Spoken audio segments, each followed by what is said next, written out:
السلام علیکم. په دې ویډیو کې زه غواړم تاسو ته اول د ریاضیکي لیمیت یا حد باره کې یو وړوکی مثال او یو څو خبرې پکې وکړم او وروسته له هغه نه د لیمیت په استفادې باندې د مشتق تعریف تاسو ته وړاندې کوم او چې مشتق د څه لپاره استفاده کیږي دې باره کې. لومړی راځو لیمیت ته. لیمیت یا حد چې په انګلیسي کې ورته لیمیت وایي. لیمیت کله چې موږ یوه افاده ولرو یا یوه تابع ولرو، د تابع متحول چې کله غواړو موږ وښیو چې کله د تابع متحول یوې نقطې ته تقرب کوي نو خپله د تابع قیمت څه جوړیږي. لکه مثال که چیرې ولرو یوه کسري تابع ولرو په دې شکل باندې چې اف د اکس مساوي کیږي له 2x مربع جمع x جمع یو پر x مربع جمع یو. اوس دا یوه داسې کسري تابع ده چې موږ له دې نه نوره ساده کولی هم نشو، او که چیرې وغواړو چې د دغې تابع قیمت څو ده، کله چې یعنې دغه متحول یا دا اکس د موږ تقرب وکړي لایه تناهي ته، یعنې که چیرې اکس ډېر غټ شي ډېر غټ شي یعنې له حقیقي اعدادو نه ووځي لایه تناهي ته ورسیږي، دغې تابع سره څه کیږي. ګوره اول په مستقیم ارزیابي باندې که چیرې موږ متوجه شو، خو داسې وایو چې که چیرې دلته لایه تناهي وضع کړو، دلته لایه تناهي وضع کړو، دلته لایه تناهي وضع کړو، نو دا به شي لایه تناهي پر لایه تناهي چې یو حقیقي عدد نه ده او موږ نه پوهیږو چې لایه تناهي پر لایه تناهي څه رقم ایوالویټ کړو یا څنګه پوه شو چې دا خپله تابع څو ته تقرب کوي. لیکن بعض وخت په ریاضیکي تابعګانو کې کله چې داسې نامعلوم عدد ته یا غیر حقیقي عدد ته تابع تقرب کوي، په حقیقت کې هغه که چیرې د لیمیت اصلي اصول ورته په کار واچول سي، هغه اصلي او حقیقي عدد ته تقرب کوي، سره له دې چې په مستقیم ارزیابي باندې نه معلومیږي. نو د دې د تقرب چې دا تابع به څو ته تقرب کوي، د اکس له لایه تناهي تقرب سره داسې موږ حل کوو چې د دې به صورت هم په د اکس په تر ټولو غټ طاقت باندې تقسیمو او مخرج به هم. نو موږ به ولرو چې 2x مربع پر x مربع، ګوره x مربع له ټولو نه غټ طاقت د x ده که نه، جمع x پر x مربع جمع یو پر x مربع، او همدارنګه مخرج هم x مربع پر x مربع جمع یو پر x مربع. اوس په داسې حالت کې موږ ګوره دلته موږ کولی شو چې اکسونه په خپله د کسر په دغه وړو کسرونو کې سره کنسل کو یا اختصار کو سره، نو موږ لرو چې دا مساوي کیږي له لیمیت چې اکس تقرب وکړي لایه تناهي ته د همدغې تابع چې موږ لیکلې وه، دا اکس مربع به له دې اکس مربع سره خلاص شي، نو موږ به ولرو چې 2 جمع دا اکس به د دغه اکس له یو طاقت سره خلاص شي، نو دلته به پاتې شي یوې پر اکس جمع دا اکس به یوې پر اکس، دا به یوې پر اکس مربع پاتې شي، او لاندې په مخرج کې اکس مربع له اکس مربع سره خلاصیږي، یو پاتې کیږي جمع یوې پر اکس مربع. اوس کله چې دې مرحلې ته راورسېدلو، اوس ګوره د لیمیت د قوانینو په اساس باندې موږ کولی شو دغه لیمیت راواخلو، د صورت هر یو مونوم ته جدا جدا د دغې تابع وضع کړو او بیا وګورو چې دا ټوله تابع څو ته تقرب کوي کله چې اکس لایه تناهي ته تقرب وکړي. نو دا مساوي کیږي له لیمیت د دوو چې کله اکس لایه تناهي ته تقرب وکړي جمع لیمیت د یو پر اکس کله چې اکس لایه تناهي ته تقرب وکړي جمع لیمیت د یوې پر اکس مربع کله چې اکس لایه تناهي ته تقرب وکړي، همدارنګه دا ټول پر لیمیت د یو چې کله اکس لایه تناهي ته تقرب وکړي جمع لیمیت د یو پر x مربع کله چې x لایه ناحیې ته تقرب وکړي. اوس ګوره که چیرې متوجه شو دغه حالت دلته ګوره لرو لیمیت د دوو کله چې x لایه ناحیې ته تقرب وکړي، نو دوه د دې لپاره چې کوم ربط نه لري، هیڅ کومه اړه نه لري له x سره، نو د دغه مونوم جواب دوه راوځي خپله. او دلته په دغه کسر کې که چیرې x لایه ناحیې ته تقرب وکړي، نو طبیعي خبره ده چې دا یو حقیقي معلوم عدد ده، پر لایه ناحیې باندې چې تقسیم سي نو دا به صفر ته تقرب کوي که نه. او همدارنګه دا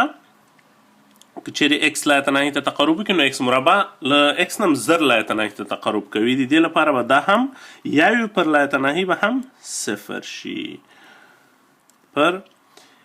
یو هم له x سره کومه اړه نه لري، نو د دې لپاره کله چې x لایه ناحیې ته تقرب وکړي یو خپله یو پاتې کیږي. او همدارنګه یو پر x مربع هم صفر کیږي، ځکه چې x لایه ناحیې ته تقرب وکړي x مربع زر لایه ناحیې ته تقرب کوي، نو د دې لپاره یو. اوس ګوره دا شو دوه پر یو، مطلب دوه. اوس ګوره د لیمیت په کومک باندې موږ وکولای شو چې د داسې یوې تابع حد پیدا کړو چې هغه په مستقیم ارزیابي باندې موږ ته غیر حقیقي عدد ښکارېده چې دا به لایه ناحیې پر لایه ناحیې، لیکن په حقیقت کې کله چې x لایه ناحیې ته تقرب وکړي او تابع دغه کثیر شکل ولري، د خپله دا تابع څه ده، تابع دوو ته تقرب کوي. او دا دوه که چیرې غواړئ له دې سره اړه ورکوي، هغه دغه ده چې همیشه کله چې د صورت او د مخرج توانونه مساوي وي، تر ټولو غټ توان مساوي وي، نو کله چې x لایه ناحیې ته تقرب کوي خپله تابع به د تر ټولو غټ پاورونو د x د ضریبونو نسبت ته یا ریشیو ته تقرب کوي. اوس غواړم د همدغه لیمیت په کومک باندې زه غواړم تاسو ته د مشتق تعریف وړاندې کوم. که چیرې موږ متوجه شو یو ګراف ته، داسې یو ګراف مثال د x مربع ګراف یا د یو بلې داسې تابع چې هغه موږ ته یو منحني ګراف لاسته راکوي. نو مخکې له دې نه چې د دغه مشتق ډسکوري یا اختراع وشوله یا خلکو وکولای شو چې مشتق محاسبه کړي د یوې تابع دقیق، دا له ټولو نه ډېر یو غټ چالنج، یو ډېر غټ مشکل دا و چې موږ څنګه په یوې تابع کې، په داسې منحني تابع کې، تابع په یوه نقطه کې موږ د دغه تابع میلان پیدا کړو. په یوه نقطه کې کله چې چا غوښتل چې میلان د دې تابع پیدا کړي، همیشه به لږ ښي طرف ته او لږ چپ طرف ته د دې تابع تلل، بیا به یو برخه د دغه قوس یا د دغه منحني خط له یو مستقیم خط سره اپراکسیمیټ کوله، یا به له یو مستقیم خط به فرض کوو، نو بیا به هم یو څه اندازه په دې کې هغه دقت له لاسه ورکول کېده، تر څو پورې چې کله مشتق خلکو وکولای شو. خلکو اول به که چیرې موږ وغواړو مثال په دغه نقطه کې موږ د دې تابع هغه پیدا کړو، په دغه نقطه کې موږ د دې تابع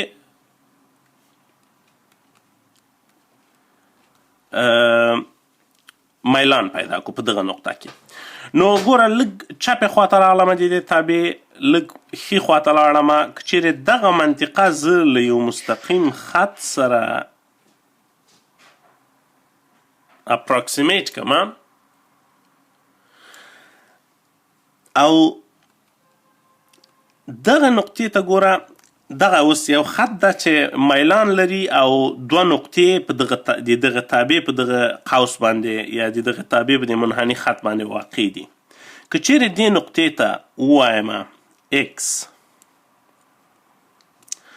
او زه د x په مسیر باندې د دې نقطې لپاره د h په اندازه وړاندې تللی یم، دغه فاصله وي h، نو دا نقطه به شي x جمع h. او دا نقطه خو ګورئ پوهیږئ چې دا د دغې تابع یوه نقطه ده، نو دا خپله دا تابع د همدغه متحول د x په قیمت کې په وضع کې دا نقطه لاسته راغلې ده، نو دا f د x ده. او همدارنګه دغه نقطه چې کومه ده دا د دغه متحول د دغه نقطې نه لاسته راغلی دی د تابع په واسطه باندې چې هغه ده اف د اکس جمع اچ. اوس که چیرې متوجه شو مونږه که غواړو د دغه نقطې میلان پیدا کو، د دې نقطې د میلان لپاره مونږه د دغه خط میلان ګوره پیدا کوو. له دې خط میلان سره به مونږه داسې فرض کوو چې د دغه نقطې په دغه نقطه کې د دې تابع میلان هم مساوي وي. لیکن دا ګوره دې کې یو اندازه دقت له لاسه ورکول کیږي، ځکه ته به څومره نږدې دا دوه نقطې راولې تر څو دې نقطې سره ولګېږي. کله چې ګوره اوس که چیرې د دغه خط غواړو مونږه میلان پیدا کړو، که چیرې دغه خط ته ال ووایو که نه، نو ام یا ګریډینټ یا میلان د دغه ال خط به مونږه داسې پیدا کوو. مونږه خو ګوره فارموله لرو، که چیرې دغه د مونږه اکس محور وي او دغه د مونږه وای یا اف اف اکس محور وي که نه. اف اف اکس خو ما مخکې ویډیوګانو کې ذکر کړی و چې اف اف اکس همیشه دی وای معنا لري.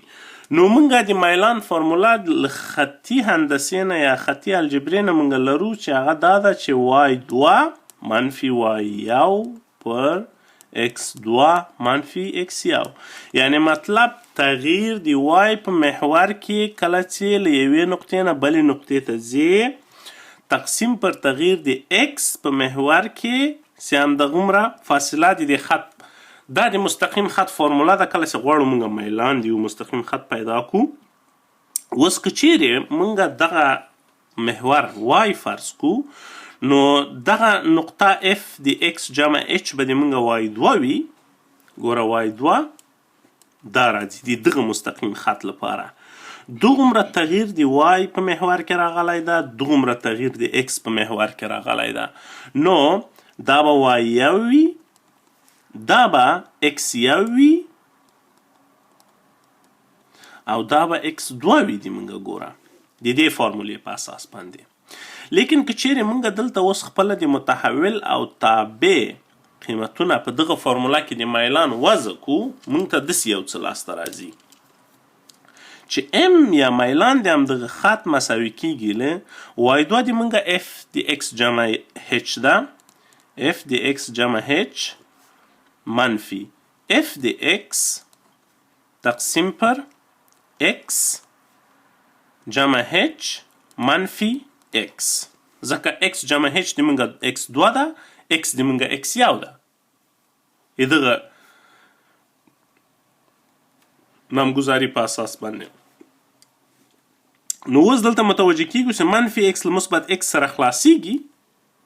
نو د میلان لپاره مونږه داسې یو فارموله ترلاسه کوو چې میلان د یو خط کله چې هغه دا رقم اپراکسیمیټ شوی یا د دوه نقطو د یوې تابع نه دا خط لاسته راغلی وي، د هغه خط میلان داسې پیدا کیږي چې هغه به اف د اکس جمع هچ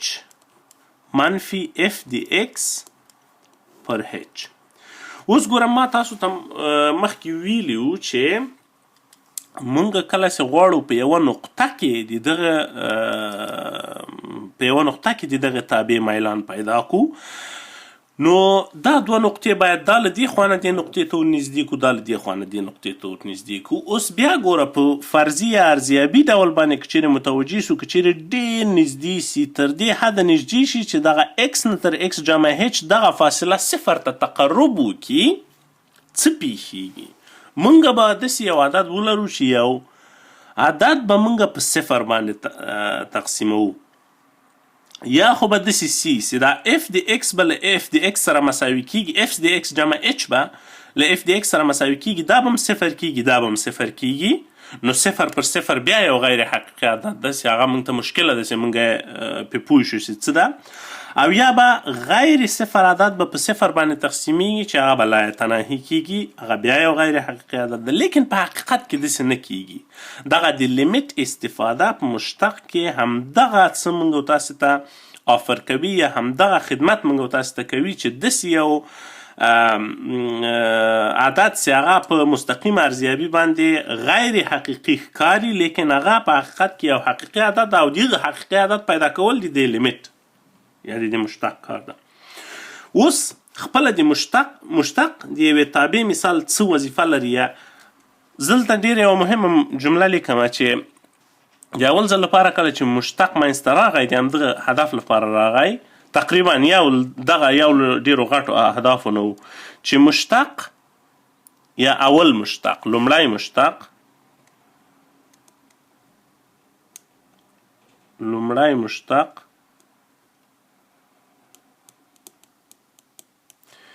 د یوې تابع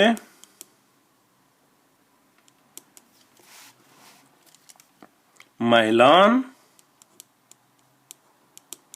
په یوه نقطه کې دقیق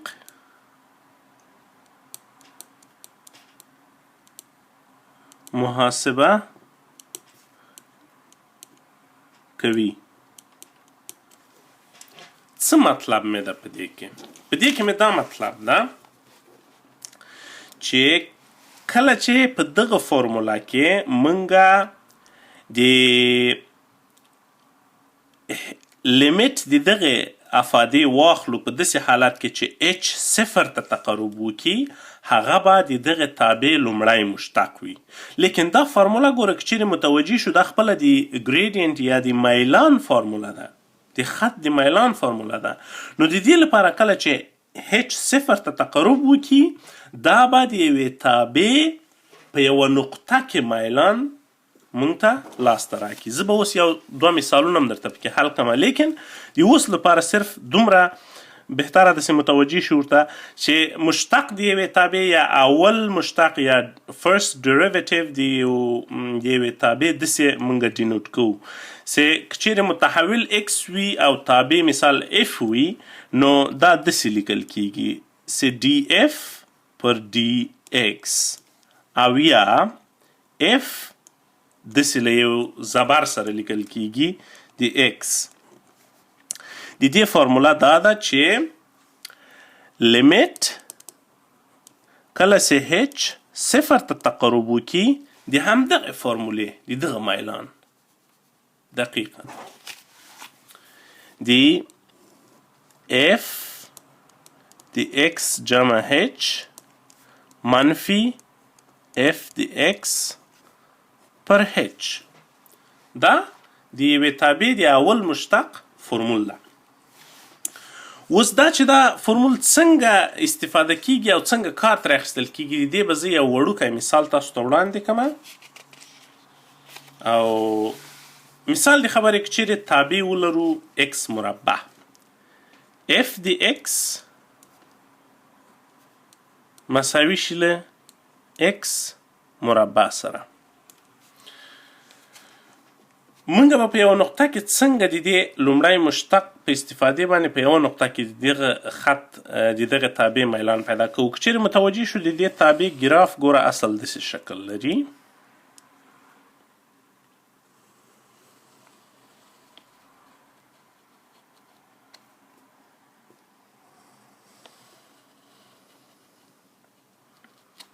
داسې یو شکل لري د دې تابع د دغه تابع شکل.